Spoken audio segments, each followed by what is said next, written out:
Que a paz esteja com todos, amados. Amém? É um grande privilégio, uma grande alegria poder estar retornando a essa igreja que eu tive a oportunidade, tive o privilégio, fui abençoado por essa igreja durante alguns anos. De 2004 a 2010, eu fui membro dessa igreja no prédio antigo. E foram momentos muito marcantes, momentos em que eu tive a oportunidade de crescer, de aprender, de me relacionar com Deus. E também ter pessoas que foram marcantes na nossa história.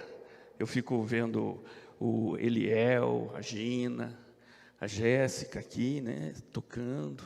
É maravilhoso isso. José Fábio, Aureni, são pessoas que fazem parte da nossa história, não? E eu tive o privilégio de ser convidado hoje a estar aqui à frente pelo pastor Emerson. O pastor Emerson foi meu mentor para a preparação do concílio, e me orientou, e sempre tenho dito em que essa igreja é uma igreja intensamente abençoada pelo pastor que tem, um homem de Deus, um homem que realmente marcou minha vida, foi o diferencial. Meus olhos, que estavam assim dentro da visão espiritual, abriram pelo pouco tempo de contato que eu tive a oportunidade de estar com ele, nos estudos que nós fizemos em conjunto. Ore muito pelo pastor Emerson, por sua família, pelo ministério dele, um homem de Deus. Eu apresento a minha família, minha esposa Lídia, em que nós nos casamos há 44 anos atrás. Eu tenho 3 filhos, uma delas está aí, a Larissa, o outro filho também, meu genro, eu considero como filho, o Charles, e a Elô, a Heloíse, de 2 anos, ela é o toquinho da família, é a 04, eu tenho 4 netas.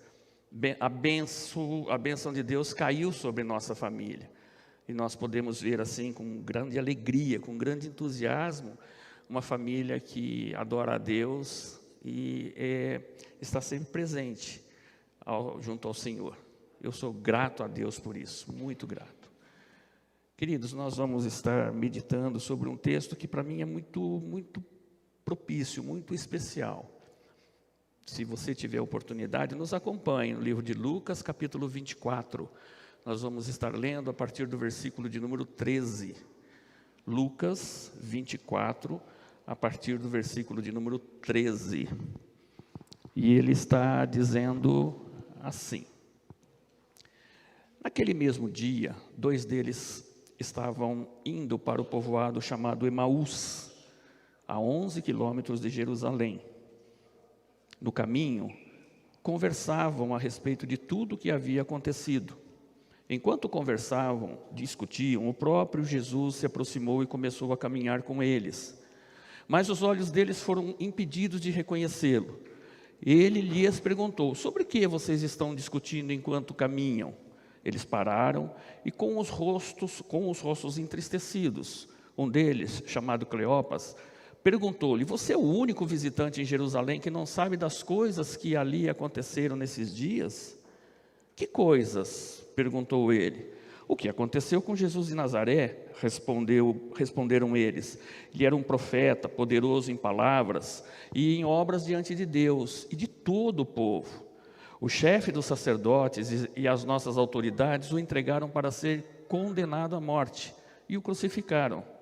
E nós esperávamos que era ele que ia trazer a redenção a Israel. E hoje é o 3º dia desde que tudo isto aconteceu. Algumas das mulheres entre nós nos deram um susto hoje. Foram de manhã bem cedo ao sepulcro e não acharam o corpo dele. Voltaram e nos contaram que tinha tido uma visão de anjos que disseram que ele está vivo. Alguns dos nossos companheiros foram ao sepulcro e encontraram tudo exatamente como as mulheres haviam dito, mas não o viram. Ele lhes disse: como vocês custam a entender e como demoram a crer em tudo o que os profetas falaram? Não devia o Cristo sofrer essas coisas para entrar na sua glória? E começando por Moisés e todos os profetas, explicou-lhes o que constava a respeito dele em todas as Escrituras. E ao se aproximarem do povoado para o qual estavam indo, Jesus fez como quem ia adiante. Mas eles insistiram muito com ele: fique conosco, pois a noite já vem e o dia já está quase findando. Então ele entrou para ficar com eles. Enquanto estavam à mesa com eles, tomou o pão, deu graças, partiu e deu a eles. Então os olhos deles foram abertos e o reconheceram, e ele desapareceu da vista deles. Perguntaram um ao outro: não estava ardendo os nossos corações dentro de nós, enquanto ele nos falava no caminho e nos expunham as Escrituras? Levantaram-se e voltaram imediatamente para Jerusalém. Ali encontraram os 11 e os que estavam com eles reunidos, que diziam: é verdade, o Senhor ressuscitou e apareceu a Simão. Então os dois contaram o que havia acontecido no caminho e como Jesus fora reconhecido por eles quando partia o pão. Enquanto falavam sobre isso, o próprio Jesus apresentou-se entre eles e lhe disse: paz seja com vocês. Vamos orar, queridos. Pai, nós te agradecemos, glorificamos o teu santo nome, ó Deus, engrandecemos o teu santo nome em nossas vidas, pela oportunidade, pelo privilégio que o Senhor nos concede de podermos estar meditando sobre esta passagem, Pai, sobre este episódio. Abra o nosso entendimento, Senhor, ilumine-nos para que nós possamos compreender a essência da Tua vontade diante desse texto, Pai. Retire de nós as nossas ansiedades, as nossas súplicas. Pedimos que coloque a Tua paz em nossos corações, para que nós possamos sair daqui edificados, engrandecidos na Tua palavra. É o que eu oro agradecido por nome e por amor do Teu amado Filho Jesus. Amém. Eu considero esse texto lido, queridos, um texto fundamental para alicerçar a nossa fé. É um texto que gera em nós crescimento espiritual. Ele coloca-nos em uma direção, em um direcionamento que venha a agradar a Deus. Mas também esse texto, ele pode ser utilizado para aprimorar a nossa relação com o Senhor. Eu considero que esse texto, que descreve 2 discípulos que voltam para Emaús após a morte do Senhor Jesus, eles estão dentro de uma situação extremamente crítica, extremamente delicada. É uma estrada de 11 quilômetros entre Jerusalém e Emaús. E nessa estrada eles estão expondo as suas fraquezas, as suas tristezas, as suas decepções. Eles comentam que as suas esperanças foram sepultadas. Eles estão colocando para fora sentimentos que não são bons. Eles não gostariam de estar sentindo naquele momento. Por quê? Porque havia entre os judeus a expectativa da presença de um Messias. Havia essa expectativa. O Messias prometido pelas Escrituras. Na visão dos judeus, esse Messias, ele comandaria um forte exército. Ele seria destemido. Ele livraria o povo do jugo romano. Esse Messias seria um libertador, seria um guerreiro, ele seria um conquistador. E quando Jesus inicia o seu ministério naquela região, as atitudes que Jesus está apresentando ao povo, ele mobiliza multidões. Os seus ensinamentos atraem muitos seguidores. E o povo cria a expectativa que Jesus é o Messias prometido.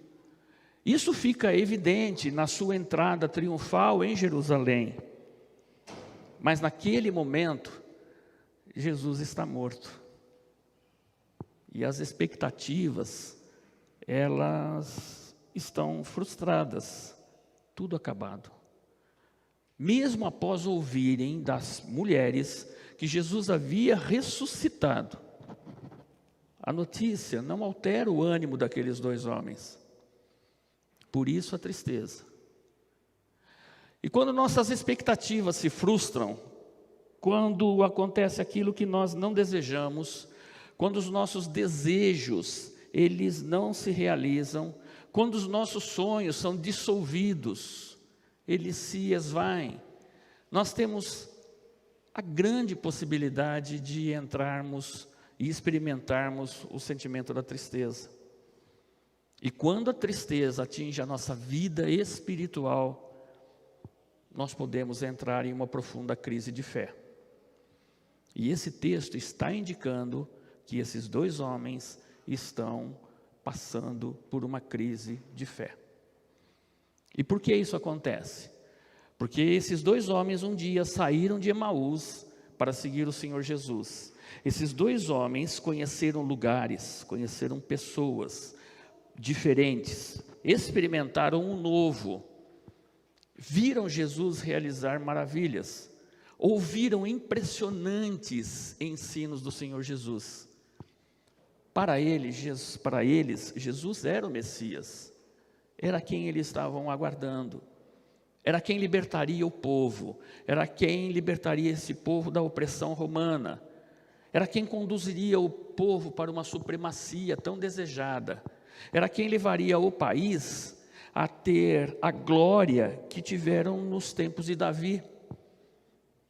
Mas tudo que viram, tudo que presenciaram, tudo que estava presente às suas vistas, era de uma vida transformadora, de uma vida de liberdade. Mas agora Jesus está morto, acabou, a esperança se foi, a alegria já não existe mais, o sonho desapareceu. E eles voltam para Emaús, tristes, desanimados, abatidos, decepcionados e também em crise de fé. E como é que se identifica quando nós estamos em crise de fé? Como que nós podemos saber quando nós estamos atravessando esse momento? É exatamente quando existem em nossos corações mais dúvidas espirituais do que certezas espirituais. É quando a motivação nossa, ela vai ficando cada vez mais distante. As angústias nos nossos corações se tornam mais intensas. A crise de fé está presente entre nós, mais do que imaginamos. Nesse momento, muitos irmãos podem estar atravessando a crise de fé. Mas aparentemente a crise de fé é algo ruim, aparentemente. Mas a crise de fé que eu já passei, a crise de fé que você já passou, a crise de fé que você está passando, a crise de fé que você poderá passar, é uma oportunidade excepcional que Deus nos concede para uma mudança, para um crescimento. É o momento em que Deus nos convida a ter uma ruptura espiritual. É quando Deus nos convida a sair de uma espiritualidade infantil para ter uma espiritualidade, uma fé adulta. É a oportunidade que nós temos para ter uma visão diferente de Deus. Não o Deus que está lá, mas o Deus que está aqui, em mim, vivendo em mim. Essa é a oportunidade que Deus nos concede. E quais são essas evidências que Deus coloca a nós, que nós estamos em crise de fé? A primeira evidência que eu estou em crise de fé é quando eu me decepciono com Deus. Sim, nós às vezes nos decepcionamos com Deus. Versículo 21 de Lucas 24. E nós esperávamos que era Ele quem ia trazer redenção a Israel. E hoje é o terceiro dia desde que tudo isso aconteceu. Nós esperávamos que Jesus fosse o Messias prometido, que Ele nos libertaria de Roma, que nos devolveria glórias que o país já experimentou anteriormente. Mas o Messias morreu há 3 dias. 3 dias Ele está morto. E nada aconteceu, e nada vai acontecer. acabou. Na visão daqueles homens, Deus frustrou as suas expectativas. E isso pode acontecer comigo. Pode acontecer comigo. Eu esperava que Deus agisse em minha vida, em um projeto que eu coloquei no altar do Senhor, e Deus não me respondeu. Eu continuo esperando que Deus vai agir. Continuo esperando. E o tempo vai passando, até que eu concluo que Deus não respondeu, e não vai responder às minhas orações. E o desânimo, a decepção, a incredulidade, a tristeza passam a fazer parte do meu cotidiano, e isso me leva à crise de fé. Se na primeira evidência que eu estou em crise de fé é quando eu me decepciono com Deus, a segunda evidência que eu estou em crise de fé é quando eu fico desmotivado para agir, para as ações, para as atitudes. Versículo 13. Naquele mesmo dia, que dia? Domingo. 2 deles estavam indo para um povoado chamado Emaús, a 11 quilômetros de Jerusalém. Aqueles 2 homens um dia saíram de Emaús, porque Jesus os chamou, tocou seus corações. Viram Jesus realizar coisas maravilhosas, mas naquele momento eles estavam desmotivados com a morte de Jesus, pela morte de Jesus. Simplesmente abandonaram o grupo que faziam parte, deixaram os apóstolos e voltaram para Emaús tristes, decepcionados, como que experimentando uma derrota amarga. Isso pode acontecer em nossas igrejas, queridos. Pode acontecer conosco. Eu era ativo nas minhas atividades na igreja, participante, atuante, vibrante, e agora eu estou distante. Eu já não me empolgo mais com as atividades coletivas, eu não me empolgo mais com as ações que a igreja proporciona. Quando me convidam para um evento, como culto de oração, por exemplo, estudos, vigílias, encontros, a minha resposta será não. Eu me convenço que não faço parte, não sou parte do corpo de Cristo. Eu me isolo. Crise de fé. Depois de me decepcionar com Deus, depois de me isolar diante do grupo, vem a terceira evidência que eu estou em crise de fé. Eu perco a minha sensibilidade pela presença de Deus. Versículo 15. Enquanto conversavam e discutiam, o próprio Jesus se aproximou e começou a caminhar com eles. Versículo 16. Mas os olhos deles foram impedidos de reconhecê-lo. As suas preocupações, aqueles momentos de tristeza, de decepções, de angústias, eram tão grandes que assumiram o controle da razão.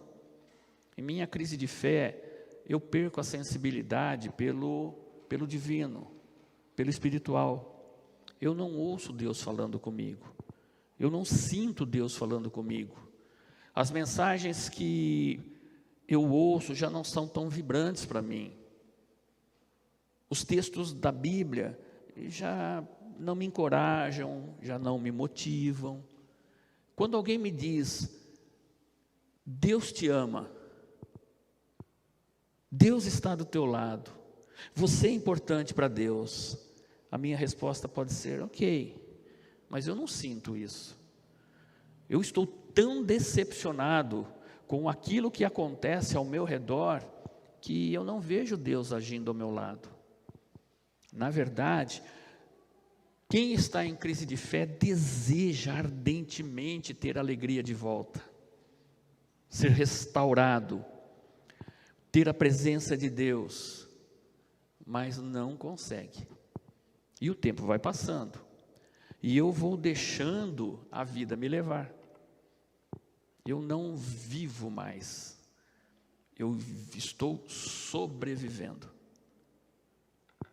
Mas ao contrário do que parece, queridos, A crise de fé é uma oportunidade grandiosa para a mudança. É um convite de Deus para olharmos para Deus de maneira diferente, significativa. E Deus está agindo para que isso aconteça. O versículo 15, leio novamente. Enquanto conversavam e discutiam, o próprio Jesus se aproximou e começou a caminhar com eles. De quem foi a iniciativa do encontro? Sempre vai ser de Deus. Sempre é de Deus. Foi assim no jardim. Adão, onde estás? Em Apocalipse, eis que estou à porta e bato.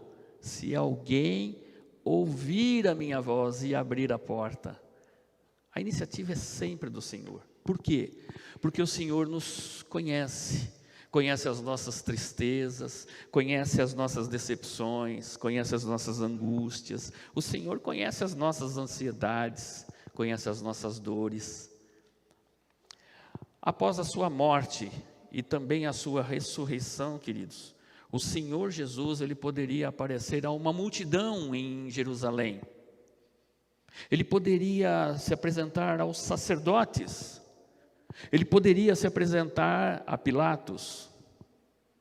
Mas é interessante que ele se apresenta em uma estrada deserta, diante de dois homens simples, humildes e extremamente com o coração amargurado.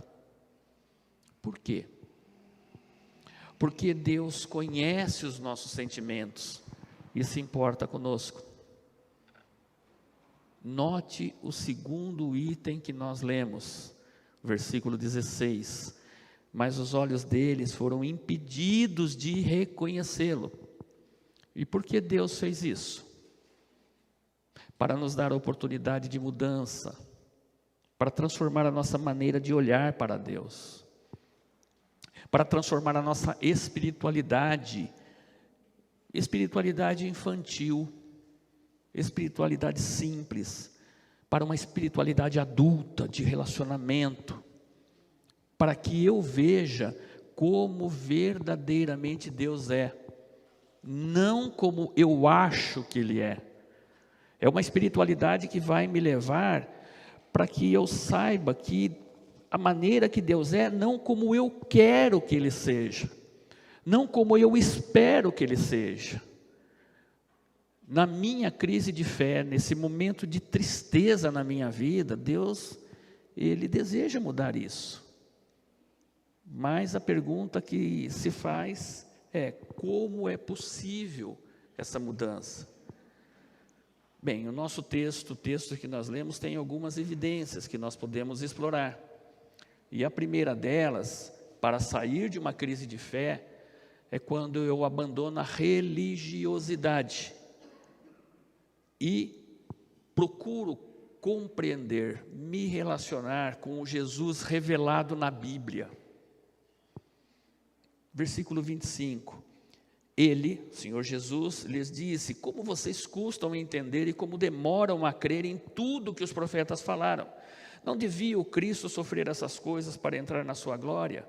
E começando por Moisés e todos os profetas, explicou-lhes o que constava a respeito dele em todas as Escrituras. Aqueles homens creram na tradição judaica, não nas Escrituras. Eles creram em conceitos religiosos, não na Bíblia. As decepções que muitas vezes nós temos é porque nós nos marcamos, nós buscamos o nosso alicerce na tradição religiosa. Você já viu alguém falar para colocar um copo d'água em cima da TV? Com certeza. Você já viu alguém usando uma fita no braço? Com certeza. Pular 7 ondas? Usar roupas brancas na passagem do ano, fazer correntes e penitências. E quando o resultado esperado não acontece, qual é o meu pensamento? Decepção com Deus.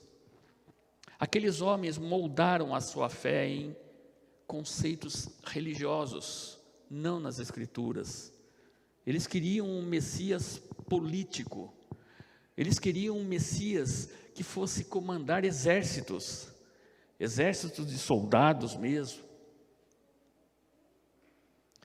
E nossa fé, nossas decisões, ela deve estar sempre vinculadas, atreladas às Escrituras, ao que a Bíblia está orientando. Salmo 37, 5, diz assim: entrega o teu caminho ao Senhor, confia nele e ele agirá. Você já procurou compreender a extensão desse salmo? Entrega o teu caminho ao Senhor, confia nele e ele agirá. Confiar em Deus seria algo semelhante, por exemplo, eu pegar o meu carro, colocar a minha neta de 2 anos ao volante, entregar as chaves para ela e pedir para ela me levar embora para casa. Confiar é isso, muito diferente de crer. A segunda evidência que nós temos para sair da crise de fé é quando, para mim, Deus deixa de ser aquele que eu ouvi falar para ser aquele que fala comigo. Versículo 32, perguntaram um ao outro: não estava ardendo os nossos corações dentro de nós quando ele nos falava no caminho, nos expunha as Escrituras? Aqueles homens conversaram com Jesus por um bom tempo, mas não o reconheceram. Quando constataram que o próprio Senhor Jesus estava com eles, sentem o coração arder. Agora já não é mais alguém desconhecido, alguém distante. É aquele que renova a minha alegria. É o Deus que me traz paz, que me traz vida. Agora a visão que eu tenho de Deus é diferente, ela mudou. Não é mais aquele que está no sepulcro. Eu vi Deus falando comigo. Eu tive essa experiência. Uma coisa, queridos, é eu falar de Deus. Outra coisa é eu falar com Deus. Muito diferente. Muito representativo. Uma coisa é eu ler João 3,16 para pessoas, porque Deus amou o mundo de tal maneira que deu seu Filho unigênito. Outra coisa é eu compreender a extensão desse versículo para a minha vida, porque Deus me amou de tal maneira, que deu seu Filho, para que eu não morra. Uma coisa é eu saber que Deus me ama. Sim, Deus é amoroso, eu sei que Deus me ama. Outra coisa é eu ter a certeza que Deus me ama, porque eu já experimentei isto. É quando eu tenho a consciência que eu, sendo um pecador, que eu, sendo indigno de receber o amor de Deus, de receber o perdão de Deus, quando eu tenho a consciência que eu não mereço o sacrifício do meu Senhor naquela cruz, que provocou tanto sofrimento a Ele, mesmo assim, eu tenho a certeza que Deus me ama com tanta intensidade. Eu tenho certeza disso, que Ele me perdoou, que Ele me resgatou do lodo, Ele me tirou da lama, me tirou do sepulcro, me tirou da morte, Ele morreu por mim. É quando eu tenho a certeza que a mensagem da cruz, ela não é para o mundo, a mensagem da cruz é para mim. Foi no meu lugar que Ele morreu.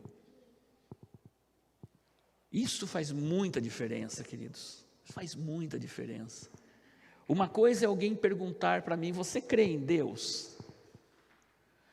E eu posso responder: sim, eu creio em Deus. Ele existe, a Bíblia diz isso. Outra coisa é alguém perguntar para mim: você crê em Deus? E eu responder: muito mais do que crer. Eu confio em Deus. Deus deixa de ser aquele em que eu tenho apenas informações, para ser aquele que se relaciona comigo, que tem relacionamento pessoal comigo. Quando Jesus fala, quando a Bíblia apresenta que Deus fala no batismo de Jesus, no Monte da Transfiguração, este é o meu filho amado, este é o meu filho amado. Ele está falando do mesmo modo para mim, está falando do mesmo modo para você. Ele está falando, Emerson, você meu filho amado. Andréia, você minha filha amada. Eu tenho certeza disso. Aureni, você é minha filha amada. José Fábio, você é meu filho amado. Eliel, você é meu filho amado. É quando eu tenho certeza disso, é quando eu tenho essa convicção de que eu sou filho de Deus, que eu estou próximo de Deus, que Deus é alguém indescritível, mas presente na minha vida. É algo tão diferente, é algo tão precioso, quando eu sinto Deus ao meu lado, que eu não consigo me expressar. Não ardia os nossos corações enquanto Ele falava? Você consegue explicar o que significa arder o coração? É muito difícil.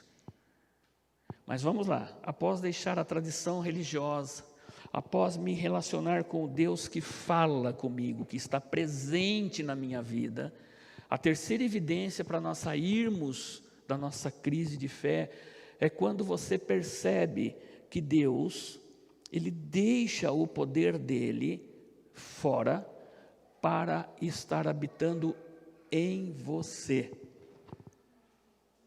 Versículo 19. Que coisas? Perguntou Jesus e responderam: o que aconteceu com Jesus de Nazaré? Ele era um profeta poderoso em palavras, em obras, alguém poderoso, alguém diferente. Aqueles homens visualizaram o Messias guerreiro, poderoso em palavras, em obras, que agiria mesmo diante daquele povo. Aqueles homens desejavam que Jesus entrasse em Jerusalém, colocando soldados romanos para correr. Nada disso. Jesus caminha com eles até Emaús, senta-se à mesa, dá graças, parte o pão e se revela. O que nós vemos, queridos, é um Deus que deixa de ser aquele que age com poder do lado de fora para se apresentar a homens simples, homens humildes. Isso é a relação de amor, de intimidade. Versículo 30, quando estavam à mesa com eles, tomou o pão, deu graças, partiu e o deu a eles. Então os olhos deles foram abertos e o reconheceram, e ele desapareceu da vista deles. Aqui cabe uma pergunta: quando os olhos dos dois homens se abriram e reconheceram que era Jesus que estava partindo o pão, para onde foi Jesus? Agora que Ele se revelou, por que foi embora? Agora que nos alegramos com a sua presença, porque Ele nos deixou? Agora que nós o reconhecemos pela sua revelação, por que Ele se foi? Para onde Jesus se foi? Eu vou estar lendo Colossenses 1, 26 e 27. E ele diz assim, Colossenses 1, 26 e 27. O mistério que estava oculto durante épocas e gerações, mas que agora foi manifestado a seus santos, a eles quis Deus dar a conhecer entre os gentios a gloriosa riqueza desse mistério, que é Cristo em vocês, a esperança da glória. Cristo em nós, Cristo em nós. Eu tenho a convicção, queridos, de que Cristo, naquela casa humilde, diante daqueles dois homens, Cristo ressurreto, Ele habitou nesses homens, Ele entrou nesses homens. Por quê? Porque Deus deseja me transformar, me deseja ser íntimo de mim. Não um guerreiro, não um guerreiro. Deus deseja uma intimidade transformadora. Após nós deixarmos de lado a tradição religiosa, após me relacionar com o Deus que fala comigo, presente na minha vida, após eu constatar que Cristo habita em mim, vamos para a quarta evidência para sair de uma crise de fé. Deus deixa de ser superficial para ser aquele que dá sentido à minha vida. Versículo 33. Levantaram-se e voltaram imediatamente para Jerusalém. Ali encontraram os 11 e os que estavam com eles reunidos. Já não importa mais meus sonhos, já não importa mais meus desejos. Eu já não desejo mais um Messias guerreiro, um Messias valente. O que importa agora é que o Senhor Jesus vive em mim e está vivo. A minha tristeza, o meu desânimo, a minha decepção, elas já não existem mais. Aqueles homens não estão mais tristes em Emaús. Aqueles homens estão buscando repartir a sua alegria em Jerusalém. Falar do que viram, contar suas experiências. A alegria é tão intensa naquele momento que eles saem da sua casa e voltam 11 quilômetros à noite para falar essa notícia grandiosa, esse encontro que eles tiveram com o Senhor. Tudo bem, mas e a distância? Esquece a distância, Cristo vive. Mas e os perigos da estrada à noite? Esquece os perigos da estrada, Cristo vive. Mas Emaús é o lar de vocês, é o local que vocês têm seus bens. Esquece Emaús. Nós queremos ir para Jerusalém, falar com todos, porque Cristo vive. A alegria do coração. Não importa mais se corro riscos no caminho, não importa se Jerusalém é longe, não importa. Não importa. O que importa é que Ele vive em mim. Cristo vive em mim. Cristo está em mim.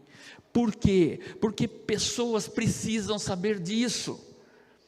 Pessoas têm urgência em saber disso, porque eu preciso falar desse amor, desse poder que Ele se coloca na minha vida. É um poder transformador, retira a tristeza e me dá alegria. Eu preciso falar às pessoas que estão em crise de fé, sofrendo como nós, desanimadas, tristes, sem esperança, como nós estávamos. É isso que importa.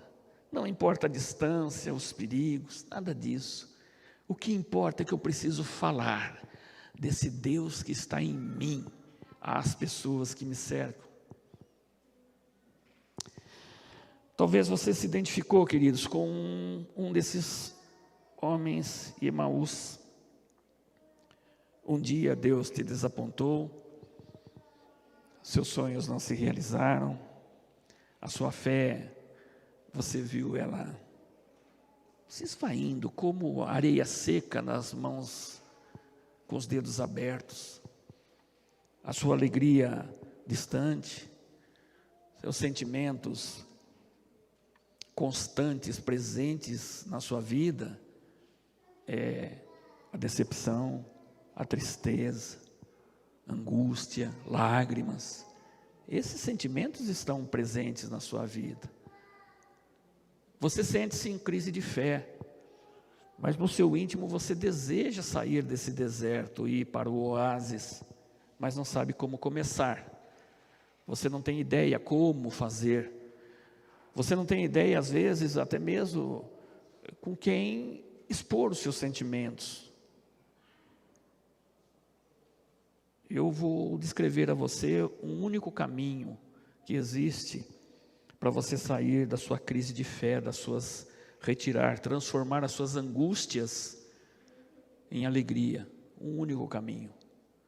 Se você está passando por momentos em que as lágrimas são companheiras constantes na tua vida, há apenas um único caminho, somente um. Vou ler o versículo 28. Ao se aproximarem do povoado para o qual estavam indo, notem bem, Jesus fez como quem ia mais adiante. Jesus ia continuar a caminhada. Mas eles fizeram o quê? Insistiram muito com ele. Não foi pouco. Insistiram muito.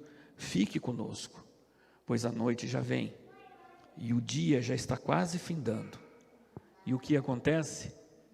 Depois dessa insistência, então Jesus entrou para ficar com eles.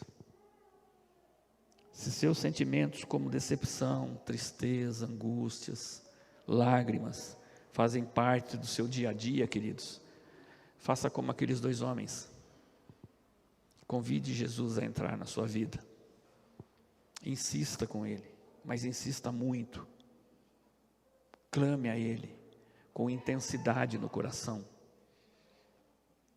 E depois que você experimentar a presença do Senhor Jesus na sua vida, e Ele vai fazer isso, descreva para nós o que significa sentir o coração arder. Eu vou pedir para você fechar seus olhos. Eu vou estar falando com você que perdeu a motivação pela vida. Eu estou falando com você que sente o desânimo, que sente a angústia direcionar seus sentimentos. Eu estou falando com você que também deseja sair desses momentos que te entristecem muito. Eu estou falando com você que um dia acreditou que Deus estava longe de você. Saiba de uma coisa, Deus nunca esteve longe de você, nunca. Deus não deseja ver você triste, desanimado, deprimido, decepcionado. Ele deseja que você tenha vida e vida em abundância. E para isso, queridos, derrame-se diante dele. O salmista diz que minha alma parece de uma criança recém-amamentada. A criança recém-amamentada, ela se larga nos braços da mãe. Ela se derrama nos braços da mãe, porque ali ela tem alimento, tem segurança, tem conforto. Derrame-se diante de Deus como uma criança recém-amamentada. Insista com o Senhor. Entre na minha vida, Senhor. Faça morada no meu coração. Eu convido o Senhor a entrar na minha vida. Restaure, Senhor, a minha alegria. Restaure a minha fé, Senhor. Transforme o meu desânimo em alegria. O Senhor que é Senhor dos senhores, Rei de todas as coisas, o Senhor pode fazer isso. Entre na minha vida, insista com Deus, queridos. Pai, nós te agradecemos, Senhor, pelo exemplo que nós tivemos por parte desses 2 personagens, por parte das tuas orientações, por parte dos seus ensinamentos. Nós te agradecemos, ó Deus, porque o Senhor é um Deus presente, é um Deus que cuida, é um Deus que está atento às nossas súplicas, às nossas tristezas. Eu te agradeço, ó Deus, pelo exemplo que o Senhor demonstrou nessas palavras da Bíblia, quando o Senhor se coloca humildemente diante de homens, de pessoas que estão com sentimentos feridos, ó Deus, que desejavam mais da tua presença, mas com uma visão distorcida. Eu te agradeço, ó Deus, por esse exemplo de amor para conosco, Pai. Mas nesse momento, Senhor, alguns clamores foram colocados no teu altar, e clamores que foram expressados no íntimo dos nossos corações. Pai, receba, Senhor, esses clamores que foram depositados diante de ti. Retire as angústias, as inseguranças, os traumas, os receios, ó Deus. abra os olhos espirituais, os ouvidos espirituais, para que aqueles que estão no momento de tristeza, de angústia, atravessando insegurança em suas vidas, ó Deus, que eles recebam a Tua paz, inunde o coração de cada um, os que estão aqui presentes, os que estão assistindo esse culto no conforto dos seus lares, ó Deus, inunde os seus corações com a Tua paz. Eu Te agradeço, ó Deus, por essa presença intensa que o Senhor realiza em nossas vidas, presença de alegria, de exaltação, de entusiasmo, presença em que nós podemos glorificar o Teu santo nome, por tudo aquilo que o Senhor é para nós. Obrigado, Deus, muito obrigado, Senhor, pela semana que o Senhor nos concedeu, pelo dia de vida, de saúde que o Senhor nos concedeu, e Te agradeço já, ó Pai, por essa semana que está iniciando hoje, que seja uma semana de conquistas, de vitórias, de alegrias, uma semana de intenso relacionamento contigo, Pai. Permita-nos, ó Deus, que nós possamos ver, sentir a Tua presença a cada segundo das nossas vidas, presença que está ao nosso lado, cuidando de nós, colocando a Tua mão curadora sobre nossas enfermidades, colocando os Teus anjos ao redor dos Teus servos, guardando as nossas atividades profissionais, guardando os nossos bens materiais. Muito obrigado, Senhor, obrigado por essa igreja, obrigado por essa igreja que honra o Teu nome, glorificando o Teu nome constante e permanentemente. Eu Te agradeço, Senhor, por tudo que o Senhor tem feito, por tudo que o Senhor é em nossas vidas, e faço isso por nome e por amor do Teu amado Filho Jesus. Amém.